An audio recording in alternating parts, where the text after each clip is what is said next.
السلام علیکم ورحمۃ اللہ وبرکاتہ۔ اعوذ باللہ من الشیطان الرجیم، بسم اللہ الرحمن الرحیم۔ رب اشرح لي صدری ويسر لي امری واحلل عقدۃ من لسانی یفقهوا قولی۔ وقل جاء الحق وزهق الباطل ان الباطل كان زهوقا۔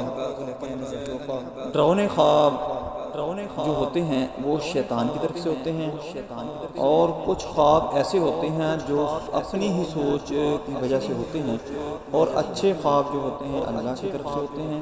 اور نبی صلی اللہ علیہ وآلہ وسلم نے فرمایا کہ سچے خواب جو ہیں وہ نبوت کا 40واں حصہ ہیں۔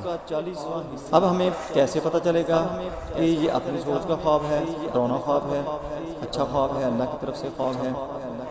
دوستو، کچھ چیزیں ایسی ہوتی ہیں، کچھ سگنلز ایسے ہوتے ہیں، کچھ علامات ایسی ہوتی ہیں کہ جن سے پہچانا جاتا ہے کہ یہ اگر چیز نظر آتی ہے تو یہ ہماری مخالف ہو